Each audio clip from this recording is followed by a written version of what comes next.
ಹೊಸಪೇಟೆ ಜಿಲ್ಲೆ ಹೂವಿನಹಡಗಲಿ ತಾಲೂಕಿನ ಹಿರೇಹಡಗಲಿಯಲ್ಲಿ ಅದ್ದೂರಿಯಾಗಿ ಜರುಗಿದ ಕಾರ್ತಿಕೋತ್ಸವ. ಪ್ರಸ್ತುತ ದಿನಮಾನಗಳಲ್ಲಿ ಹಬ್ಬ ಹರಿದಿನಗಳು ನಶಿಸಿ ಹೋಗುತ್ತಿವೆ. ಇಂದಿನ ತಂತ್ರಜ್ಞಾನದ ಸುಳಿಗೆ ಸಿಕ್ಕಿ ಸನಾತನ ಹಿಂದೂ ಧರ್ಮದ ಸಂಸ್ಕೃತಿ ಹಬ್ಬಗಳ ಆಚರಣೆಗಳು ಕುಂಠಿತಗೊಳ್ಳುತ್ತವೆ ಎಂದು ಗುರುಪೀಠದ ಸಣ್ಣ ಹಾಲೇಶ್ವರ ಸ್ವಾಮಿ ತಿಳಿಸಿದರು.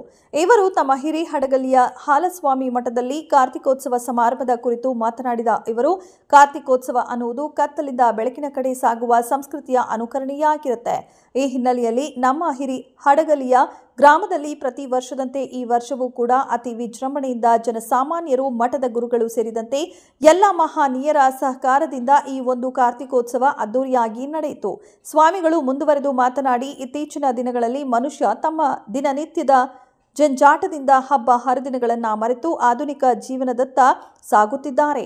ಈ ಒಂದು ನಿಟ್ಟಿನಲ್ಲಿ ಇಂದಿನ ಯುವ ಪೀಳಿಗೆ ಸನಾತನ ಧರ್ಮದ ನೆಲೆಯನ್ನ ಅನುಸರಿಸಿ ಧರ್ಮವನ್ನ ಪಾಲಿಸಿ ಧರ್ಮದ ಕಡೆ ನಡೆಯಬೇಕು ಅಂದಾಗಲೇ ಮಾತ್ರ ನಮ್ಮ ನೆಲಗಟ್ಟಿನ ಸಂಸ್ಕೃತಿ ಉಳಿಯಲು ಸಾಧ್ಯ ಇದೆ ಎಂದರು.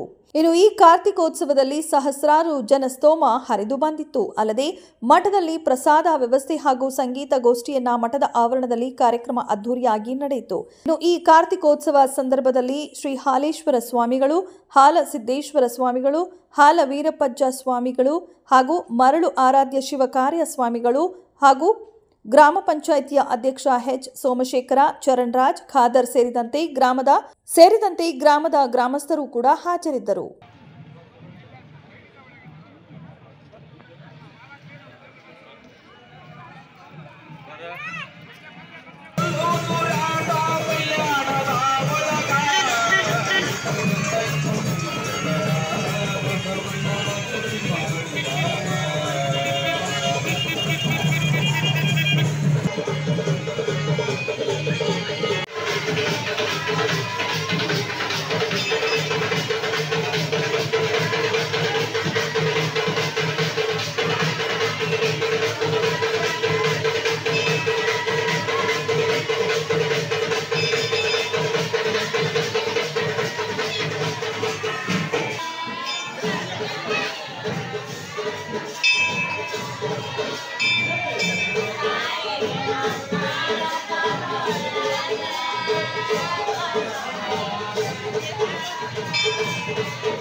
ಇವರೀರುವರು ನಮ್ಮ ಶಿವಯೋಗಿಗಳ ಬಂಧುಗಳಯ್ಯ ಕೂಡಲ ಸಂಗಮ ದೇವ.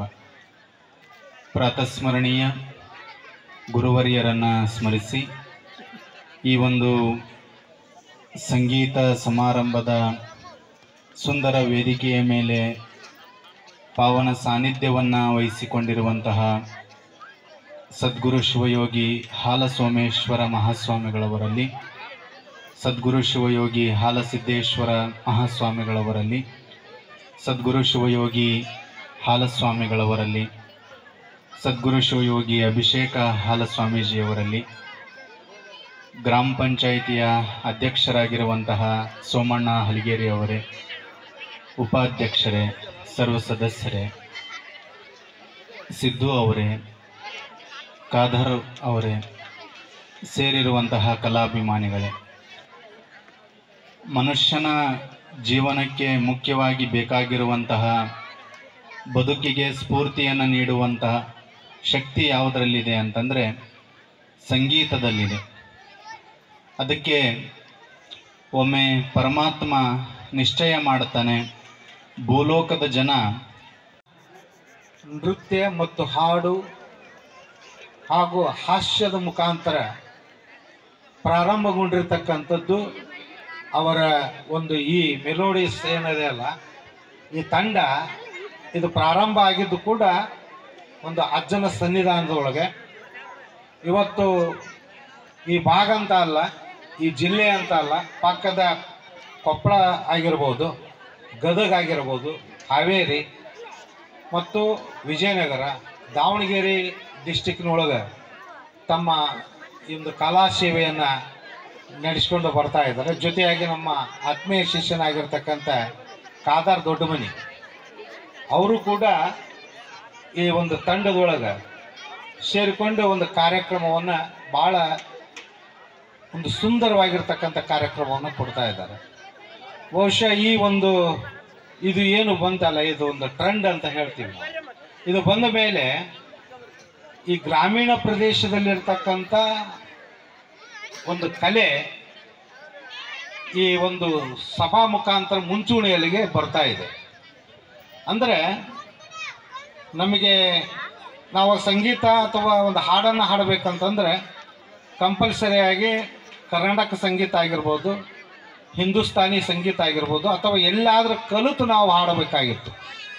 ಆದರೆ ಈಗ ಮಾಧ್ಯಮಗಳು ಬದಲಾಗಿರ್ತಕ್ಕಂಥ ತಂತ್ರಜ್ಞಾನ ಇವತ್ತು ನಮಗೆ ಈ ಒಂದು ಹೊಸ ಹೊಸ ಪ್ರತಿಭೆಗಳನ್ನು ಗ್ರಾಮೀಣ ಪ್ರದೇಶದಲ್ಲಿಂದ ಬಂದು ಇವತ್ತು ಸರಿಗಮಪ ಅಂತಕ್ಕಂಥ ಒಂದು ಟಿ ವಿ ಚಾನಲ್ನಲ್ಲಿ ಬರ್ತಕ್ಕಂಥ ಒಂದು ಇದ್ರೊಳಗೆ ಎಷ್ಟೋ ಪ್ರತಿಭೆಗಳು ಹೊರಗೆ ಬಂದಿದ್ದವು.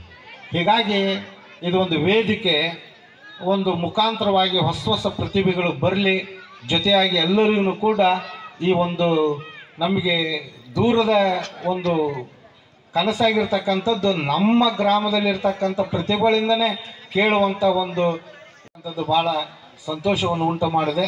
ಜೊತೆಯಾಗಿ ನಮ್ಮ ಸಾಮಾಜಿಕ ಒಂದು ಸೇವೆ ಸಲ್ಲಿಸ್ತಕ್ಕಂಥ ಗುಂಡಿ ನಮ್ಮ ಚರಣರಾಜ್ ಅವರು, ನಮ್ಮ ಆತ್ಮೀಯ ಶಿಷ್ಯರಾಗಿರ್ತಕ್ಕಂಥ ದೇವೇಂದ್ರಪ್ಪ, ಆಮೇಲೆ ಐನಹಳ್ಳಿ ಕೋಟೆಪ್ಪ, ಇವರೆಲ್ಲರೂ ಕೂಡ ಇದ್ದಾರೆ. ನಮ್ಮ ಐನಹಳ್ಳಿ ಹನುಮಂತಪ್ಪ ಇವರೆಲ್ಲ ವೇದಿಕೆ ಮೇಲೆ ಇದ್ದಾರೆ. ಜೊತೆಯಾಗಿ ಎಲ್ಲರೂ ಕೂಡ ಇದಕ್ಕೆ ಸಹಕಾರವನ್ನು ಸಲ್ಲಿಸಿರ್ತಕ್ಕಂಥ ಎಲ್ಲರಿಗೂ ಕೂಡ ಒಳಿತನ್ನು ಮಾಡಲಿ ಹಾಲೇಶ ಅಂತಕ್ಕಂಥ ಮಾತನ್ನು ಈ ಸಂದರ್ಭದೊಳಗೆ ಹೇಳ್ತಾ, ಈಗ ಪೂಜ್ಯ ಶ್ರೀ ಶಟಸ್ಥಲ ಭಾರತೀಯ ಭವ್ಯ ಪರಂಪರೆಯಲ್ಲಿ ಹಬ್ಬ ಹರಿದಿನಗಳಿಗೆ ತನ್ನದೇ ಆಗಿರ್ತಕ್ಕಂಥ ಮೌಲ್ಯಗಳು ಇದೆ. ಈಗ ಇದು ದೀಪಾವಳಿಯ ಪವಿತ್ರ ಸಂದರ್ಭದಲ್ಲಿ ದೀಪಾರಾಧನೆಯನ್ನು ಮಾಡ್ತಕ್ಕಂಥದ್ದು ನಮ್ಮ ಭಾರತೀಯ ಒಂದು ಹಬ್ಬಗಳ ಪರಂಪರೆಯಲ್ಲಿ ಅತ್ಯಂತ ಪ್ರಮುಖ ಹಬ್ಬ. ಅಂದರೆ ತಮಸೋಮ ಜ್ಯೋತಿರ್ಗಮಯ, ಅಂದರೆ ಕತ್ತಲಿಯಿಂದ ಬೆಳಕಿನ ಕಡೆ, ದುಃಖದಿಂದ ನೆಮ್ಮದಿಯ ಕಡೆ, ಅಂದರೆ ಇವು ಸಮಾಧಾನವನ್ನು ನೀಡುವಂಥ ಹಬ್ಬ. ಆ ಒಂದು ದ್ಯೋತಕವಾಗಿ ಪ್ರತಿ ವರ್ಷವೂ ಕೂಡ ಈ ದೀಪಾವಳಿಯ ಸಂದರ್ಭದಲ್ಲಿ ದೇವಸ್ಥಾನಗಳಲ್ಲಿ, ಮಠಗಳಲ್ಲಿ ಕಾರ್ತಿಕ ದೀಪೋತ್ಸವವನ್ನು ನಡೆಸಿಕೊಂಡು ಬಂದಿರತಕ್ಕಂಥ ಒಂದು ಪರಂಪರೆ. ಹಾಗೆಯೇ ನಮ್ಮ ಶ್ರೀರಾಮಪುರ ಮತ್ತು ಹಿರೇಹಡಗಲಿಯ ಸುಮಾರು 800 ವರ್ಷಗಳ ಭವ್ಯ ಇತಿಹಾಸ ಇದೆ. ಆ ಪ್ರಕಾರವಾಗಿ ಚಟ್ಟಿ ಅಮಾವಾಸ್ಯೆಯ ಪವಿತ್ರ ಸಂದರ್ಭದಲ್ಲಿ ಈ ದೀಪಾರಾಧನೆ ಅಂದರೆ ಕಾರ್ತಿಕ ದೀಪೋತ್ಸವವನ್ನು ನಡೆಸಿಕೊಂಡು ಬಂದಿರತಕ್ಕಂಥ ಒಂದು ಪರಂಪರೆ ಇದೆ. ಆ ಸಂದರ್ಭದಲ್ಲಿ ಗುರುಗಳ ಪವಿತ್ರ ಕರ್ತೃ ಗದ್ದುಗೆಗೆ ಮಹಾರುದ್ರಾಭಿಷೇಕ, ಸಹಸ್ರ ಬಿಲ್ವಾರ್ಚನೆ ಹಾಗೂ ಸಾಯಂಕಾಲ ದೀಪಾರಾಧನೆ ಮತ್ತು ಮಹಾ ದಾಸೋಹ ಇವು ನಡ್ಕೊಂಡು ಬಂದಿರತಕ್ಕಂಥ ಒಂದು ಪರಂಪರೆ ಇದೆ. ಈ ಪರಂಪರೆ ಹಿನ್ನೆಲೆಯಲ್ಲಿ ಸರ್, ಈಗ ಒಂದು ಗುರುಗಳೇ ಒಂದು ಮಾತು ಕೇಳ್ತೀನಿ. ಈಗ ಈ ಒಂದು ಕಾರ್ತಿಕೋತ್ಸವ ಮಾಡ್ತೀರಲ್ಲ, ಜನಸಾಮಾನ್ಯರಿಗಾಗಲಿ ರೈತ ಸಮುದಾಯಕ್ಕಾಗಲಿ ಏನು ಒಂದು ಅನುಕೂಲ ಆಗುತ್ತಾ ಇದಕ್ಕೆ? ಜನಸಾಮಾನ್ಯರು ರೈತರು ಅನ್ನೋದಕ್ಕಿಂತ ಈ ಧರ್ಮ ಅಂತಕ್ಕಂಥದ್ದು ಪ್ರತಿಯೊಬ್ಬರಿಗೂ ಕೂಡ ಅದು ದಾರಿ ದೀಪನೇ. ಹೀಗಾಗಿ ಈ ಹಬ್ಬಗಳಿಂದ ನಾವು ಪ್ರತಿಯೊಂದು ಹಬ್ಬದಿಂದ ಒಂದೊಂದು ಮೌಲ್ಯ ಮತ್ತು ಅದರ ಸಂದೇಶ ಇದೆ. ಹಾಗೆಯೇ ದೀಪಾವಳಿ ಇರ್ಬೋದು, ಯುಗಾದಿ ಹಬ್ಬದ ಸಂದರ್ಭದೊಳಗೆ ನಾವು ಬೇವು ಬೆಲ್ಲವನ್ನು ಕೂಡಿಸಿ ನಾವು ಸೇವನೆಯನ್ನು ಮಾಡ್ತೀವಿ. ಅಂದರೆ ಜೀವನ ಅಂತಂದರೆ ಅದು ಸರಳನೂ ಅಲ್ಲ ಮತ್ತು ಅಷ್ಟು ಕಠೋರನೂ ಅಲ್ಲ. ಇದು ಎರಡನ್ನೂ ಕೂಡ ಸರಿದೂಗಿಸಿಕೊಂಡು ಹೋಗುವಂತಹದ್ದನ್ನೇ ನಮಗೆ ಯುಗಾದಿ ಹಬ್ಬ ನಮಗೆ ಸಂದೇಶವನ್ನು ನೀಡಿದೆ. ಇನ್ನು ಈ ದೀಪಾವಳಿ ಅಂದರೆ ಮನುಷ್ಯ ಪ್ರತಿ ಹಂತದಲ್ಲಿ ಎಂಥ ಒಂದು ಜ್ಞಾನಿ ಆದರೂ ಸಹಿತ, ಎಂಥ ವಿದ್ವತ್ತನ್ನು ಪಡೆದರೂ ಸಹಿತ ಒಂದೊಂದು ಸಲ ಅವನ ಮೌಢ್ಯದಿಂದ, ಅವನ ಒಂದು ಚಿಂತನೆಗಳ ಒಳಗಾಗಿರ್ಬೋದು, ಜೀವನದಲ್ಲಿ ಆಗಿರ್ಬೋದು, ಕೆಲವೊಂದು ಕಷ್ಟ ಕಾರ್ಪಣ್ಯಗಳು ಬರ್ತಕ್ಕಂಥದ್ದು ಸಹಜ, ದುಃಖ ದುಮ್ಮಾನಗಳು ಬರ್ತಕ್ಕಂಥದ್ದು ಸಹಜ. ಹಾಗೆ